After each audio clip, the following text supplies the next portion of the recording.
Hi guys, welcome to season 2, episode 3 of the Daily Ram. I'm your host Gianna Cambria, and with me we have Evan McAllis, one of your other hosts of the Daily Ram. We're so glad you could be joining us today. So, Gianna, why don't you tell us a little bit about the first segment we're doing today? I would love to. In the first segment is a video of me showing you guys how to make my mom's famous recipe during Thanksgiving. It is called candy yams, and it's one of the best things you're gonna try. So I think you guys are really gonna like this one. Let's get right to it. I'm Gianna, and for the Thanksgiving cook-off, I'm gonna be making something called candy yams. It's my mom's specialty during the holidays, and these are the ingredients that you will need, and throughout the video, I'm gonna be sharing the recipe with you guys. All right, so the first thing you're gonna wanna do is take all of your sweet potatoes out of the bag, and we're gonna wash them off to make sure there is no dirt on it. So the next thing you're gonna wanna do is peel your sweet potatoes and cut them up into little square pieces. Your sweet potatoes are all cut. You guys are gonna preheat the oven to 375 degrees. We're going to put all of the cut potatoes into a pan that looks like this. Make sure that they're all spread out. And then the next thing we're gonna do is open this can of yams, and then we're gonna put in all of the yams but half of the juice. So the next thing you're gonna do is put 3/4 of a cup of maple syrup into it, and make sure you guys spread it all around when you do it. Next thing you're gonna do is fill it with brown sugar all around like we did with the syrup, but you're gonna do 2/3 of a cup this time. Next thing you're gonna do is get 1 teaspoon of cinnamon and take an entire stick of butter, cut it up into small pieces, and spread it around like we did with the rest of the ingredients. Cover it with tin foil. We're gonna pop it in the oven for 45 minutes. Then when those 45 minutes are up, you're gonna take an entire bag of mini marshmallows and spread it all around. Then replace the tin foil and put it in for 15 minutes. So once it's cooled down, it's ready to be served. Happy Thanksgiving! I hope you guys enjoyed that, and I hope you make that recipe this Thanksgiving because it is so good, trust me. Evan, why don't you tell us a little bit about the next segment that we're gonna have? All right, well, staying on the topic of Thanksgiving foods, one of our producers, Sydney Trainer, ranks her favorites in this week's top picks. Hi guys, my name's Sydney Trainer. I'm a new producer here at the Daily Ram, and today I'm going to be breaking down my top 3 picks for Thanksgiving side dishes. So at number 3, I have turkey. So I don't personally eat turkey, but I feel like it's a staple at Thanksgiving, and my family has it every year. We usually bake it, but we tried frying it one year, and it did not go good. If you've ever seen National Lampoon's Christmas Vacation, the scene where they cut the turkey, that's literally what happened. Like, we cut it and it just like broke in half like an egg. Like, it looked like something out of the Gremlins, and then like a big black cloud just like came out of it. So long story short, we just like bake it now. But if you fry it and if you succeed, let me know, because I think we need some pointers. At my number 2, I put stuffing. I personally love stuffing. This was like close to top, and I think most people agree, but it is so good. I've never made it, so I can't tell you if it's like easy to make, but every year my family always has it.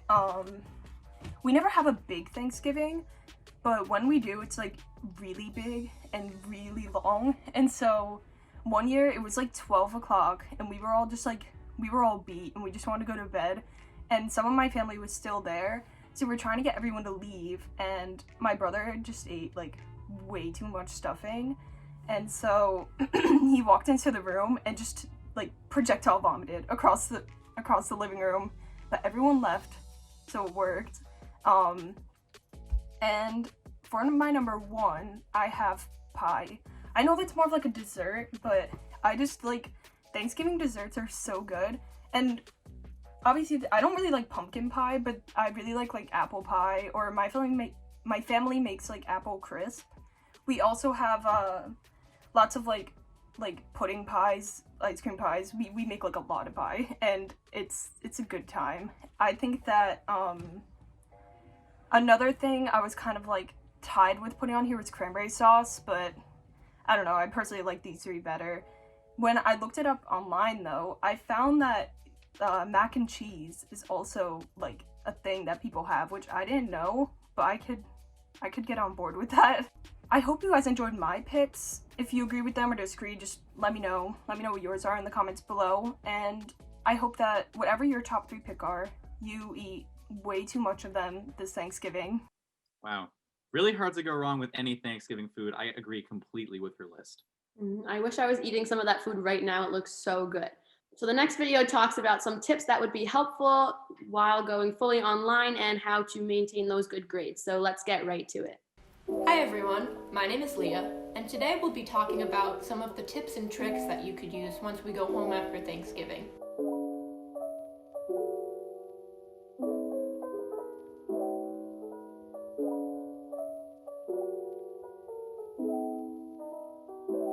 As everyone knows, once Thanksgiving break comes along, we'll be at home until the spring semester. But there are plenty of things that you could do to stay on track. The first great thing that you could do is create a designated study space to do all of your work. No matter how much you want to stay in bed to do any of your classes, it's really important to find either a table or a desk that you can work at so that you stay productive. To stay organized, creating a planning method is also really important. Most people either get a planner or put all of their classes and work into Google Calendar, so those are two really good options. Personally, I make a to-do list at the beginning of every week. I put it in a Google Doc, I put all of my due dates and whatever work I need to get done for every day. It might be tough to be staring at your computer all day, especially if you're used to having a lot of in-person classes. So always make sure to take a break from the screen. Maybe find a new hobby, take up cooking, start reading, or maybe do some drawing, just to give your brain a break.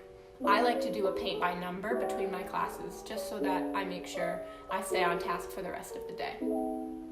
Even though we'll be away from campus, it's super important to still stay in touch with your friends as well. One really cool thing that you could do is a group FaceTime call or maybe a Zoom call, and you could also use Netflix to stream a movie at the same time and chat with your friends as you watch.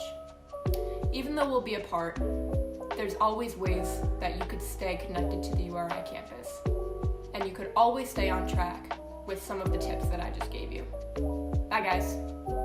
Wow, those were some really helpful tips, and I'm definitely going to use them while we transition fully online. Evan, why don't you tell us a little bit more about the next segment that we're going to have? Right, so Thanksgiving really gets me into the giving spirit, and this next segment called Giving Tuesday highlights the ways that you can give back to the community. Hey everyone, my name is Ashlyn Messier, and I'm one of the producers for the Daily Ram. Today, I'm going to be talking to you a little bit about Giving Tuesday. So I'm sure that you've heard of Black Friday, but maybe you've never heard of Giving Tuesday. This has been taking place since 2012, and it takes place every Tuesday after Thanksgiving. So this year, it'll be taking place on December 1st. So the whole idea around Giving Tuesday is to give back and make somebody smile. And one of the best parts about this is there are so many ways that you can give back without spending a dime. So I'm going to share some ways that you can give back for Giving Tuesday with you. So one thing you can do to give back is give your time. With COVID, it's a little bit tricky to volunteer at different places, but if you go on the American Red Cross site or the Rhode Island Food Bank, they're always looking for volunteers, and those are great ways to give your time and to volunteer, or you can find somewhere to volunteer on your own. Another thing you can do for Giving Tuesday is to donate goods. So you could set up your own donation drive and you could collect food or canned goods, books, anything like that. That's just a great thing to do, especially during the holiday season. Or if you don't want to plan one on your own, that's okay, because there are plenty of places that are always looking for donations, and you don't know how much it's going to mean to somebody. Even if you just donate some clothes that you don't even wear anymore, that's a great way to give back for Giving Tuesday. Donating to any sort of nonprofit organization is a great thing to do on Giving Tuesday. If you actually look up Giving Tuesday, it gives you a bunch of organizations that you can donate to, or you can donate to one that you already have in mind that's really important to you. And the last thing that I want to mention is, this is important year-round, but especially now because of COVID, is giving blood. So blood centers are always looking for people to donate, and it's super easy and you don't have to spend a dime. So that's another thing that you can do to give back. So I hope this year you all consider Giving Tuesday. There are so many ways you can do it. Like I said before, if you look up the Giving Tuesday website, it gives you tons of ideas on how to give back. And it's so important, especially now that we're all there for each other and we inspire others to give back as well. Thank you so much, Ashlyn, for that video on the ways that we can give back to those who are less fortunate. I definitely love that, Ashlyn, and I definitely want to give back. Let's go right into the next segment with Evan. As we all know, COVID has affected school and sports at URI, and he discusses that with his friend from the softball team. So let's get right into it. Hi everyone, I'm Evan McCallis. I'm one of your hosts of the Daily Ram, and today I'm joined by infielder for the URI softball team, Abby Fenbert. Abby, how are you? Hey Evan, how's it going? Doing good. How about you? Hanging in there, 8 months into quarantine. Oh, living the dream, can't complain. Living the dream. Okay, so just to start things off, when did you first start playing softball and what initially got you interested? I probably started playing softball when I was around 10 or 11.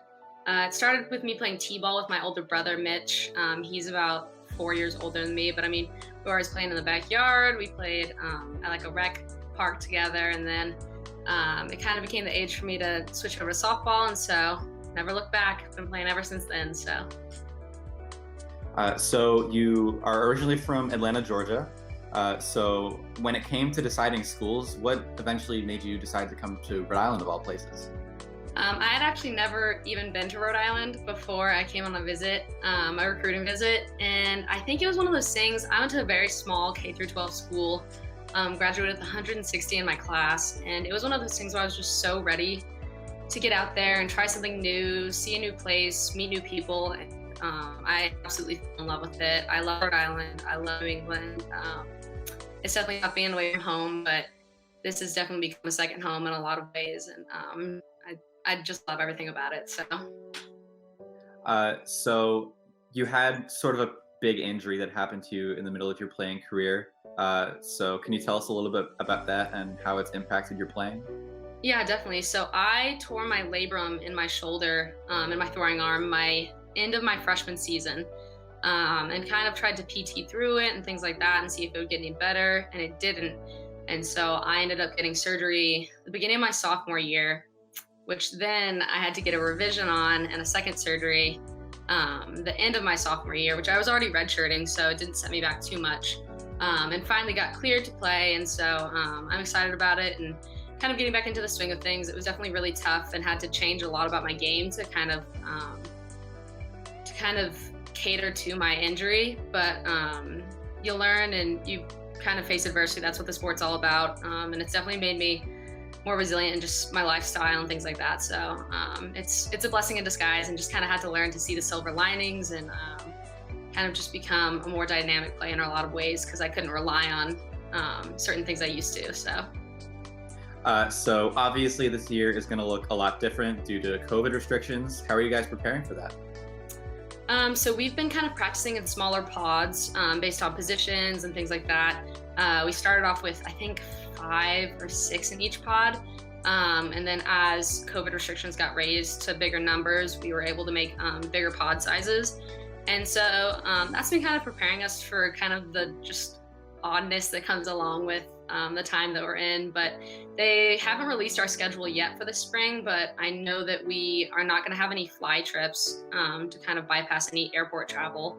So we'll be driving everywhere we go. And I think the A10 has said that we will play like a regional kind of sub-conference, which I think for softball will be UMass, Fordham, St. Joe's. I'm going to bend that up. Don't quote me on that. But I think they're definitely doing a smaller sub conference with that. And we did have our fall seasons canceled, which we usually play about 6 or 7 games in the fall that don't really count for anything other than just experience. And we had to cancel those, unfortunately. But we'll get to play most of those teams in the spring. So. All right, lastly, no pressure or anything, but if you had any advice for other students or any student athletes, what would it be? I guess just appreciate the moment you're in. I think that COVID has woken me up a little bit to really just appreciating where you are and where you've come from and things like that. I'm definitely focusing on just living in the present with my teammates, my roommates, my coaches, because this is my senior season. I do have more eligibility, but things are still up in the air with COVID, and you never know what game will be your last, when you might have to go home for a pandemic, and things like that. So I think that that's my biggest advice, is just really appreciating where you are, and just taking some time to just take some deep breaths and look around and be very thankful and excited about what's going on in your life. So. Awesome. That's just about it for me. So Abby, thank you so much for talking with me today. Yeah, thank you, Evan. Have a good one. You too. All right. Thank you guys for watching, and make sure you guys stay tuned for more cool stuff with the Daily Ram. Evan, that was a really great interview, and I definitely know where she's coming from because being held back with sports and COVID is frustrating. I'm not on the URI softball team, but I do play for the URI club softball team, and we haven't been able to do anything. So I know how frustrating that can truly be. Why don't you tell us what we're going to do in the next segment? Right. Well, in this next segment, Joe Richard is going to show us one of his favorite stuffing recipes. Welcome back to the Daily Ram. Joe again. I'm going to be cooking some stuffing for you. So there's 2 steps I did ahead of time. They're really quick and easy. If I can do it, you can do it. I just took my hands, cut up this loaf of bread I have. I have an Italian garlic bread I got from the market today. I let it sit out for an hour and it kind of dries it out. And then single layer. What I did was preheat the oven to 350. Now you don't put the bread in there once it reaches 350. As soon as you start preheating it, you just put this bread in there. Once it hits 350, you got to take it out. It's going to be just little crispy, and it's perfect where it is. Second step I did was I have some celery, onions, and carrots in here.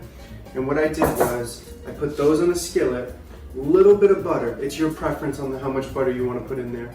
And for 2 minutes, stirred it up. Gets a little tender, put it back in the bowl. Now we're going to put everything together and we're going to make the stuffing.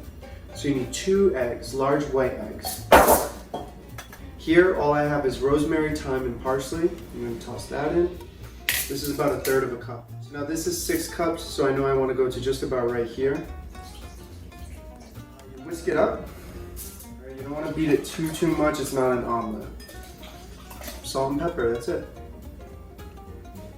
One thing I did change from the original recipe that I was just a little interested in is I like sometimes different textures. So I wanted to do a little bit of the crunchy, crispy bread that we preheated. And then afterwards I took a little bit of the soft bread as is and ripped up and did a little bit on top of that layer. Now here I'm just gonna pour half of this over. And like with most cooking, just take your hands. I lost a little bit of bread, that's all right. Just give it a good coating. And then you pour the rest in. And you want it to be kind of moist so it all comes together instead of just a bunch of little pieces of bread. Cover it completely. Preheat the oven back to 350, 40 minutes with it covered. Take it out, uncover it, 30 minutes uncovered. When all is said and done, those 70 minutes are over. This is what it's gonna look like. Yeah, I just added a little bit of salt and pepper to it. Me and my friends are gonna dig into it now, so thanks guys. Joe, that stuffing looks so good. Thank you so much for sharing your recipe. It looked amazing, Joe. Let's jump right into the next segment of some of our producers playing Among Us together. This game is going viral and it was so fun. Hey everyone, Sarima here, and this week I'm talking all things gaming. More specifically, I'll be talking about the game Among Us. Now, Among Us is a game that has grown in popularity over the last couple of months, and maybe you've seen some clips about it on YouTube or TikTok, but for those of you who don't know what Among Us is, it's very similar to Mafia, where you play as a member of a crew on a spaceship completing a bunch of tasks. And the twist about this game actually is that there is one imposter among the crew whose goal it is to kill off the other crewmates. So you work to complete your tasks while also trying to uncover who the imposter is before they kill off too many crewmates. A few of us at the Daily Ram got together to play this game, and here's how it went.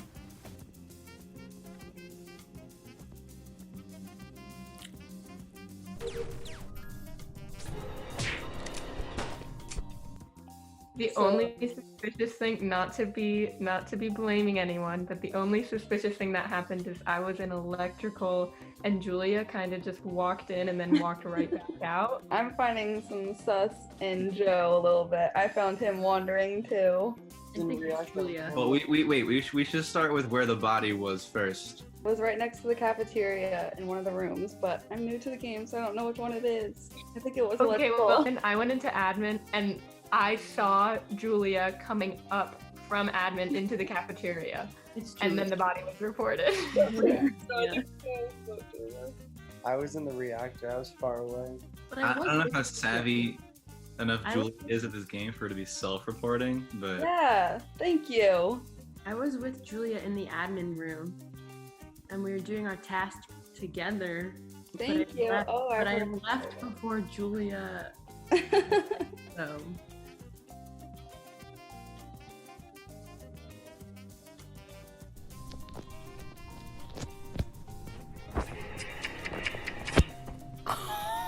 Someone killed me. All right, Sophia was a little sus before, so this could be. I knew it. The body was in electrical, so yeah. I was in the security room. Julia saw me watching the cameras when she was about to run in. Me and Joe went past each other in the cafeteria, and that's the only person I saw like basically the whole round. Did you see anyone like around there? No, the door was shut, and then I was let in. So they vented, probably. Should we skip? Guess so. There's still 2 imposters left, right? I don't think we can afford to skip this. I vote Joe. But then if we vote the wrong person out, let's even. Well, then the other risk is that they only need 1 more kill and then they win. True. Oh. Okay, so I don't know, Joe. No. I'm willing to vote Joe. I'm going self-report. Yeah.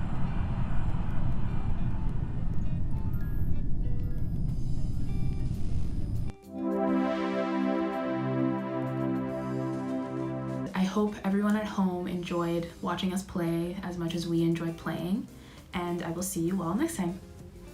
I had a lot of fun playing that game. As you guys can tell, I was killed pretty quickly, but I was just a learner, so that's okay. Let's jump right to Evan, where he has to talk about our last segment of the show.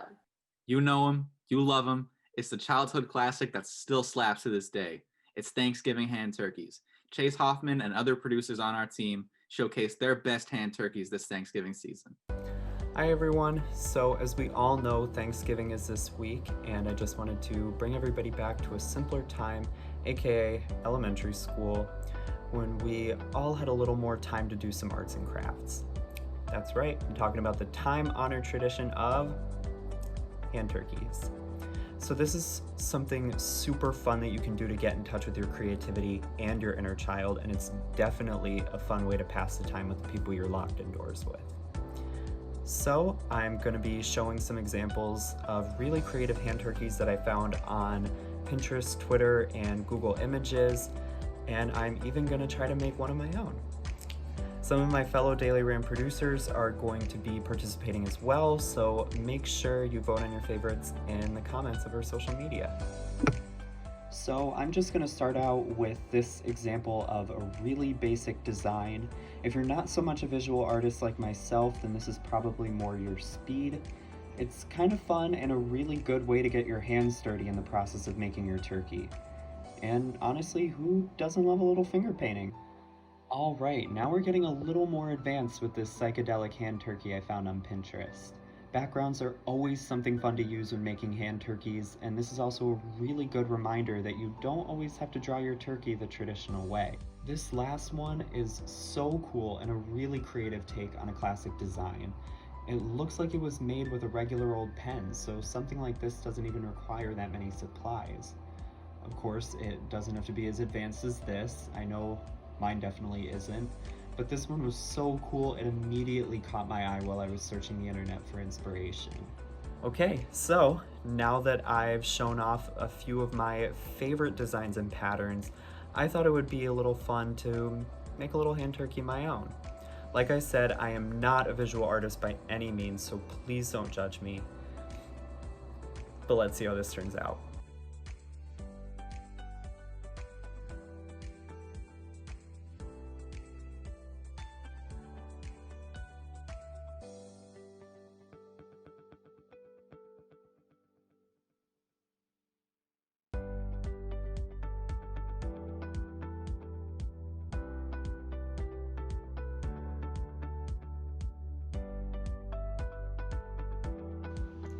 Okay, everyone, so this is how my hand turkey turned out. This is the final product.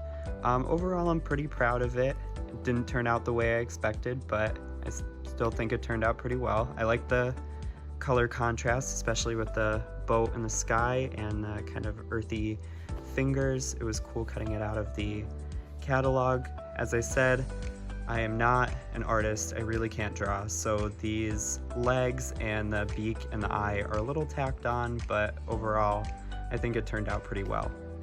So this concludes my part of the segment. I will pass it on to my fellow producers and see what they come up with.